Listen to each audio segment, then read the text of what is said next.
ಹೇಗಿದ್ದೀರಾ? ನಾನಿವತ್ತು ಟೊಮೆಟೊ ಬೀಸ್ ಉಪ್ಪಿನಕಾಯಿ ಮಾಡ್ತಾ ಇದ್ದೀನಿ. ಅದಕ್ಕೆ ಬೇಕಾಗಿರೋ ಪದಾರ್ಥ ಏನಂದ್ರೆ ಟೊಮೆಟೊ, ಮೆಂತ್ಯ, ಸಾಸಿವೆ, ಜೀರಿಗೆ, ಅರಿಶಿನ, ಅಚ್ಚ ಖಾರ ಪುಡಿ, ಉಪ್ಪು, ಎಣ್ಣೆ ಹಾಗೂ ಮತ್ತೆ ಇಂಗು ಕೂಡ ಬೇಕಾಗತ್ತೆ.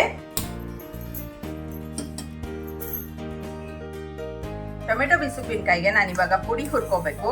ಅದಕ್ಕೋಸ್ಕರ ನಾನಿವಾಗ ಫಸ್ಟ್ 2 ಟೇಬಲ್ ಸ್ಪೂನ್ ಮೆಂತ್ಯ ಹಾಕೋತಾ ಇದ್ದೀನಿ.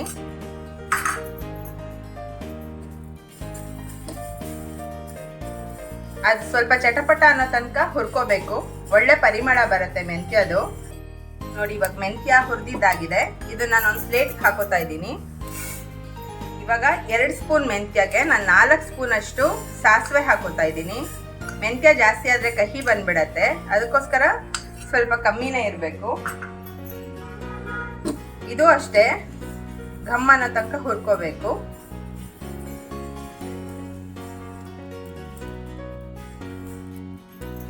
ಇವಾಗ ಸಾಸಿವೆ ಹುರಿದಿದ್ದಾಗಿದೆ. 1 ಟೀ ಸ್ಪೂನ್ ಅಷ್ಟು ಜೀರಿಗೆ ಹಾಕೋತಾ ಇದ್ದೀನಿ. ಸ್ವಲ್ಪ ಮಾತ್ರ ಸಾಕಿದು.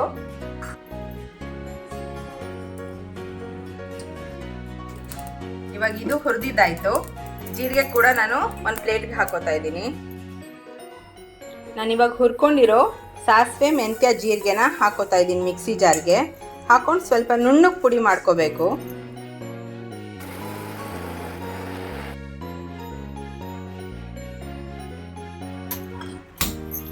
ಇವಾಗ ನಾನು ಒಗ್ಗರಣೆಗೆ ಎಣ್ಣೆ ಹಾಕ್ತಾ ಇದ್ದೀನಿ. ಸ್ವಲ್ಪ ಈ ಬಿಸುಪ್ಪಿನಕಾಯಿಗೆ ಎಣ್ಣೆ ಜಾಸ್ತಿ ಇರಬೇಕು. ಎಣ್ಣೆ ಕಾದಿದೆ, ನಾನು ಸಾಸಿವೆ ಹಾಕ್ತಾ ಇದ್ದೀನಿ ಒಗ್ಗರಣೆಗೆ.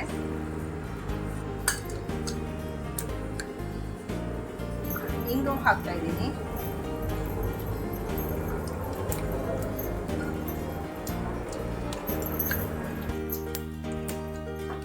ಹಾಗೆ ಸ್ವಲ್ಪ ಅರಿಶಿನ ಹಾಕ್ತಾ ಇದ್ದೀನಿ ಒಗ್ಗರಣೆಗೆ.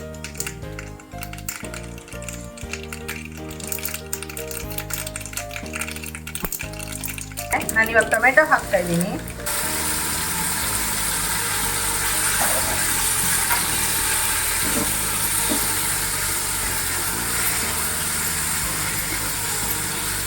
ನಾನಿಲ್ಲಿ ಒಂದು 5 ಟೊಮೆಟೊ ತಗೊಂಡಿದ್ದೀನಿ.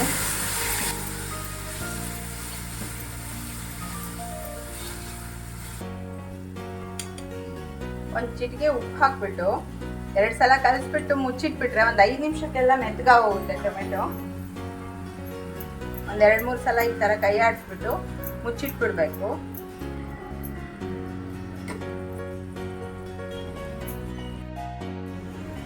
ಇವಾಗ ನೋಡಿ, ಪೂರ ಬೆಂದಿದೆ, ಟೊಮೆಟೊ ಮೆತ್ತಗಾಗಿದೆ.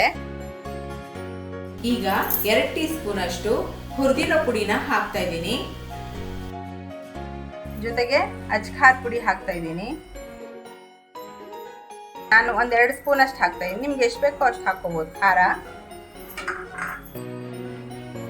ಇವಾಗ ರುಚಿಗೆ ತಕ್ಕಷ್ಟು ಉಪ್ಪು ಹಾಕ್ತಾ ಇದ್ದೀನಿ. ಹಾಕಿ ಒಂದ್ಸಲ ಚೆನ್ನಾಗಿ ಕೈ ಆಡಿಸ್ಬಿಡ್ತೀನಿ. ಇದನ್ನ ಕೈ ಆಡಿಸ್ಬಿಟ್ಟು 2 ನಿಮಿಷ ಮುಚ್ಚಿಟ್ರೆ ಸಾಕು, ಬಿಸಿ ಉಪ್ಪಿನಕಾಯಿ ರೆಡಿ ಆಗಿರತ್ತೆ.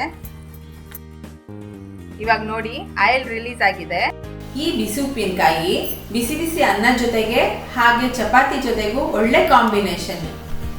ಈ ರೆಸಿಪಿನ ನೀವು ಮನೇಲಿ ಟ್ರೈ ಮಾಡಿ ಹೇಗೆ ಬಂತು ಅಂತ ಕಮೆಂಟ್ ಮೂಲಕ ತಿಳಿಸಿ. ನಿಮಗೆ ಈ ವಿಡಿಯೋ ಇಷ್ಟ ಆಗಿದ್ರೆ ಲೈಕ್, ಶೇರ್, ಸಬ್ಸ್ಕ್ರೈಬ್ ಮಾಡೋ ಮೂಲಕ ನಮ್ಮನ್ನು ಹೀಗೆ ಸಪೋರ್ಟ್ ಮಾಡ್ತೀರಿ. ಮತ್ತೆ ಮುಂದಿನ ವಿಡಿಯೋದಲ್ಲಿ ಸಿಗೋಣ. ನಮಸ್ಕಾರ.